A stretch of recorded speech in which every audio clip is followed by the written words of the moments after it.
Hello everyone, how are you. एक बार फिर से आप सभी का एसकेसी डिफेंस एकेडमी के यूट्यूब चैनल पे स्वागत है। और मैं आपका दोस्त शुभम चौधरी फिर से एक वीडियो के साथ आप लोगों के साथ हाजिर हूँ। 22 मार्च की थर्ड शिफ्ट का वाई ग्रुप का रिव्यू आप लोगों के लिए लेके आ चुका हूँ। पहले दो क्लासेज हो चुकी हैं, फर्स्ट शिफ्ट और सेकंड शिफ्ट की। जिनका एग्ज़ाम अभी तक नहीं हुआ है वो सभी एग्ज़ाम के अपने रिव्यू ज़रूर देख के जाइएगा। और जिनका एग्ज़ाम हो चुका है वो लोग अपना जाइए और रिव्यू चेक कीजिए, आपका कितना स्कोर बन रहा है कमेंट कर दीजिए। और अगर आप चैनल पे नए हैं तो चैनल को सब्सक्राइब करके बेल आइकन को ऑल पे प्रेस कर लीजिए, ताकि आने वाले हर वीडियो का नोटिफिकेशन आप लोगों के पास पहुंच सके।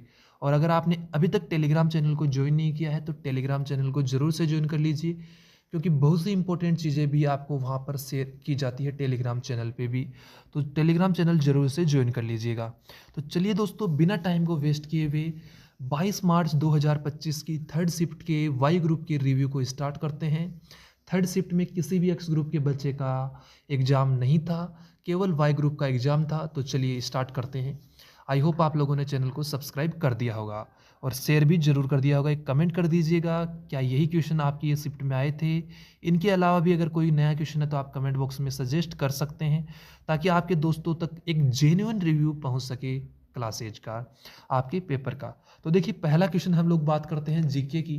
तो जीके में बुक से एक क्वेश्चन पूछा गया कि मेघदूत के रचयिता कौन है। मेघदूत के रचयिता कौन है? कालिदास। मेघदूत के रचयिता है कालिदास। दोस्तों, बुक्स जरूर याद करके जाना, बुक से क्वेश्चन आ रहा है। सेकंड शिफ्ट में भी हमें क्वेश्चन देखने को मिला था, एस जयशंकर की पुस्तक मिली थी देखने को। इस शिफ्ट में हमें कालिदास की मेघदूत मिल गई। अगले में भी मिल सकता है, जयशंकर प्रसाद की मिल जाए, किसी दूसरे की पाणिनि की मिल जाए, वाण बाण भट्ट की मिल जाए, किसी की भी मिल सकती है। आप पढ़ के जरूर जाइएगा। अगला क्वेश्चन आया, रग्बी में कितने खिलाड़ी होते हैं? तो रग्बी में 15 खिलाड़ी होते हैं। अगला क्वेश्चन आप लोगों का था कि टंगस्टन का उपयोग फिलामेंट बनाने में क्यों किया जाता है? तो इसके उच्च गलनांक और चालकता के कारण टंगस्टन का उपयोग किया जाता है। फिर अगला क्वेश्चन आपका एमएस वर्ड से, कंप्यूटर से पूछा गया कि एमएस वर्ड में कौन से प्रकार के टूल बार का उपयोग किया जाता है? तो एमएस वर्ड में क्विक एक्सिस टूल बार, क्या होता है? क्विक एक्सिस टूल बार जो होता है उसका प्रयोग किया जाता है। अगला क्वेश्चन आप लोगों के लिए, पृथ्वी पर सबसे ज़्यादा पाई जाने वाली धातु कौन सी है? तो याद रखिए दोस्तों, पृथ्वी पर सबसे ज़्यादा पाई जाने वाली धातु है एल्यूमिनियम। ये 5 क्वेश्चन हम लोगों को आपके जीके के कंप्यूटर के मिले हैं देखने को। आपकी शिफ्ट में, वाई ग्रुप की शिफ्ट में 5 क्वेश्चन आप लोगों को आए हैं। अगर इनके अलावा भी कोई क्वेश्चन आया तो कमेंट बॉक्स में जाके छाप दीजिए क्वेश्चन को, और आपने कितने गलत किए हैं जीके के जाके बताइए ज़रूर। बात करते हैं मैथ के बारे में। तो देखिए, मैथ की एग्जैक्ट लैंग्वेज आप समझने की कोशिश करना, और जिन बच्चों का एग्ज़ाम था वो अगर एग्जैक्ट लैंग्वेज बता पाए, कहीं करेक्शन है तो ज़रूर करेक्ट कीजिएगा। कि 70 लड़कों का औसत 75 है, कि जो 70 लड़के हैं उनका औसत 75 है। फिर आगे दे रखा था कि 100 जो कक्षा के विद्यार्थी हैं उनका औसत 72 है, तो कक्षा में लड़कियों का औसत कितना होगा?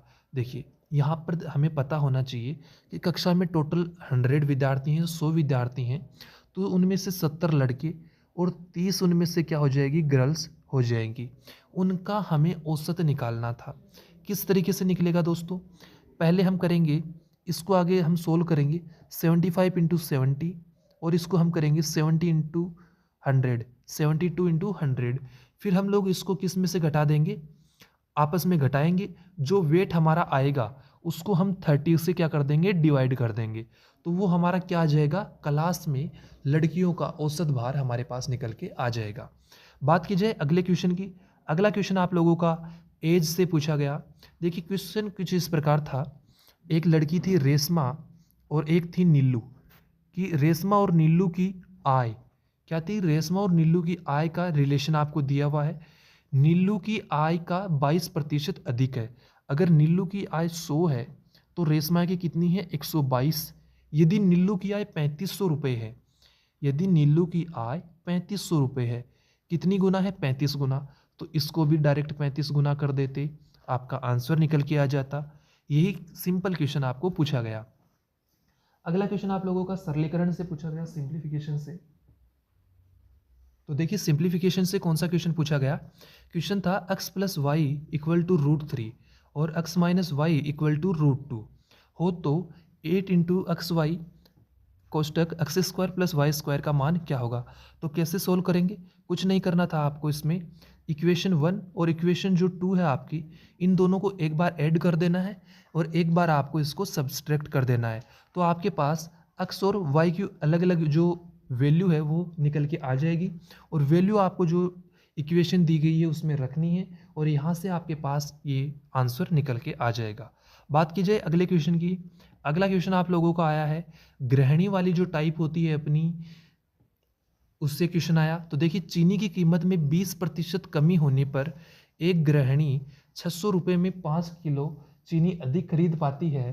तो अगर पुरानी कीमत होगी तो वह गृहिणी कितना सामान, कितनी जो चीनी है वो खरीद पाएगी, यह आप लोगों को इसके अंदर बताना था।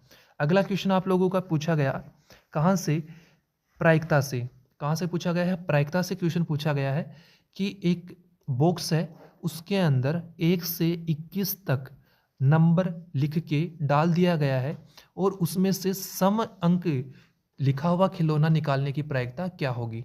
तो देख लीजिए 1 से 21 के बीच में कितने अंक आते हैं, सम अंक कितने आते हैं, वही आप लोगों की क्या हो जाएगी, प्रायिकता हो जाएगी। बात की जाए अगले क्वेश्चन की, तो आपका ट्रेन वाले क्वेश्चन एक पूछा गया है।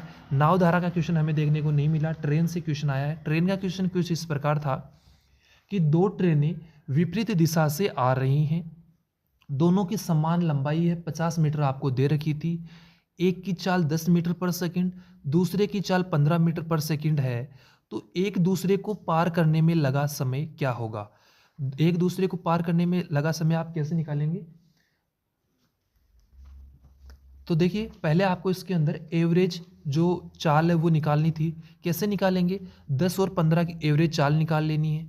फिर लंबाई आपको दे रखी है 50 मीटर है, सीधा फॉर्मूले में रख देना था, चाल बराबर दूरी बटा समय। इस फॉर्मूले में आपको रख देना था और आपके पास क्या आ जाता, समय आ जाता। अगले क्वेश्चन की बात की जाए, आपका किसके अंदर, रीजनिंग के अंदर आप लोगों को पूछा गया वेन आरेख, एजुकेटेड, वर्कर और टीचर का मैंने आप लोगों के लिए बना दिया गया है। ये आप लोगों का क्वेश्चन पूछा गया था। अगला क्वेश्चन आप लोगों को मिरर इमेज से पूछा गया। यहाँ पर 4 क्वेश्चन हमें, 5 क्वेश्चन हमें फिगर सीरीज के देखने को मिले। वही लेवल था, इजी मॉडरेट लेवल के क्वेश्चन थे, बहुत ही आसान क्वेश्चन थे। एक क्वेश्चन हमें ओड आउट का मिला, कोडिंग डिकोडिंग का क्वेश्चन था और उसके अंदर जनरेट की कोडिंग पूछी हुई थी। एक क्वेश्चन हमें ब्लड रिलेशन का, एक डायरेक्शन एंड डिस्टेंस का क्वेश्चन भी मिला और जो डायरेक्शन डिस्टेंस वाला क्वेश्चन था उसका हमारा आंसर था साउथ वेस्ट। क्या आंसर था, साउथ वेस्ट आंसर था। बात की जाए अगले क्वेश्चन की, तो देखिए अगले क्वेश्चन किस प्रकार थे। एक क्वेश्चन हमें रीजनिंग के अंदर मैथमेटिकल ऑपरेशन, मिसिंग नंबर का देखने को मिला है। अभी हम बात करेंगे इंग्लिश के कौन कौन से क्वेश्चन हमें देखने को मिले हैं। तो देखिए ऑक्यूरेंस की करेक्ट स्पेलिंग पूछी गई। तो ऑक्यूरेंस की करेक्ट स्पेलिंग जो होती है वो क्या होती है दोस्तों, OCCURRENCE। ऑक्यूरेंस की करेक्ट स्पेलिंग ये होती है, ये आप लोगों को पूछी गई थी। अगला क्वेश्चन आप लोगों का था कि रिलायबल का एंटोनियम क्या होता है। तो रिलायबल का जो एंटोनियम है वो आप लोगों का हो जाएगा अनप्रेडिक्टेबल। क्या हो जाएगा, अनप्रेडिक्टेबल। एडजेक्टिव ऑफ प्रोड्यूस, कि प्रोड्यूस का एडजेक्टिव क्या होगा। तो प्रोड्यूस जो है इसका एडजेक्टिव फॉर्म होती है प्रोडक्टिव। क्या होती है, प्रोडक्टिव। यह आप लोगों का राइट आंसर होगा। अगला क्वेश्चन आप लोगों का वन वर्ड से आया। कहाँ से, वन वर्ड से। वन वर्ड आपका था science of healthy living. Science of healthy living को क्या कहा जाता है, हाइजीन कहा जाता है। क्या कहा जाता है, हाइजीन। सिनोनियम, अगला क्वेश्चन आप लोगों का सिनोनियम से देखने को मिला। इंडिस्टमेंट, इंडिस्टमेंट का जो सिनोनियम है वो आप लोगों का क्या हो जाएगा, वो हो जाएगा एक्यूसेशन। क्या हो जाएगा, एक्यूसेशन आप लोगों का राइट आंसर हो जाएगा। अभी देखिए 2 कॉन्सेप्ट आप लोगों को मैंने पिछली क्लास में बताए थे, नाइदर नोर के, आल्सो बट आल्सो के, और एक मैंने आपको बताया था व्हेन और बिफोर का। तो वहीं से भी क्वेश्चन आप लोगों को देखने को मिले। इस शिफ्ट में नाइदर नोर, नो सूनर देन का पेयर आ गया। बहुत ही इंपॉर्टेंट क्वेश्चन है। इनमें कुछ नहीं करता, जो देन लिखा हुआ है इसमें एक ही जगह ई कर देता है, THEN कर देता है। नोर को क्या बना देता है, और बना देता है। ये दोनों क्वेश्चन आप लोगों के एरर के अंदर आते हैं, तो इन दोनों क्वेश्चन का आपको ध्यान रखना है। आगे की शिफ्टों में भी ये क्वेश्चन आपको देखने को मिल सकते हैं। अगला क्वेश्चन आप लोगों का देखिए, बिफोर वाला कॉन्सेप्ट इस शिफ्ट में भी रिपीट हुआ है। बिफोर का कॉन्सेप्ट मैंने आपको क्या बताया था कि बिफोर के बाद में हम लोग क्या लेते हैं, वर्ब की सेकंड फॉर्म यूज करते हैं, और बिफोर के पहले हम क्या करते हैं, हेड प्लस वर्ब की थर्ड फॉर्म का यूज करते हैं। ये कॉन्सेप्ट आपको याद रखना है। अगला क्वेश्चन देखिए, लास्ट दो क्वेश्चन आप लोगों के हैं, जो एक है आप लोगों का पेसिव वॉइस और एक आप लोगों का है नरेशन। तो देखिए पेसिव वॉइस कुछ इस प्रकार था, he was invited bye them. Passive आपको पहले से ही दे रखा था, एक्टिव वॉइस आपको इसका बनाना था। तो देखिए देम का सब्जेक्टिव क्या हो जाएगा, दे हो जाएगा। वॉज इन्वाइटेड कहाँ से चेंज होता है, वर्ब की जो सेकेंड फॉर्म होती है वो किस में चेंज होती है, वॉज प्लस वर्ब की थर्ड फॉर्म में। तो किस में चेंज होगा, वर्ब की सेकेंड फॉर्म में। इनवाइटेड की सेकंड फॉर्म क्या होती है, इनवाइटेड ही होती है। तो हम लिख देंगे इनवाइटेड। ही का क्या हो जाएगा, हिम। ही का क्या हो जाएगा, हिम। ये आप लोगों का क्या हो जाएगा, एक्टिव वॉइस। अगला क्वेश्चन आप लोगों को पूछा गया कहाँ से, नरेशन से। सिंपल नरेशन आया, he asked me Ashok annoyed me. ये आप लोगों का सिंपल सा नरेशन था। इसी के साथ आप लोगों के इस शिफ्ट के क्वेश्चन वाई ग्रुप के जितने भी क्वेश्चन मेरे पास आए, 50 में से 32 क्वेश्चन हमारे पास आए, वो हमने आपको बता दिए हैं। इनके अलावा अगर कोई क्वेश्चन है तो आप कमेंट बॉक्स में जाइए और हमें कमेंट करके बता दीजिए अगर कोई क्वेश्चन और है तो।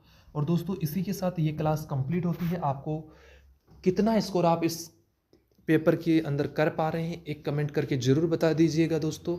अगर आप चैनल पे नए हैं तो चैनल को सब्सक्राइब कर लीजिए, बेल आइकन को ऑल पे प्रेस कर लीजिए ताकि आने वाले हर वीडियो का नोटिफिकेशन आपके पास पहुंच सके। तो दोस्तों इस वीडियो में हम यहीं तक रखेंगे और मिलेंगे अगले वीडियो में। तब तक के लिए जय हिंद, जय भारत दोस्तों।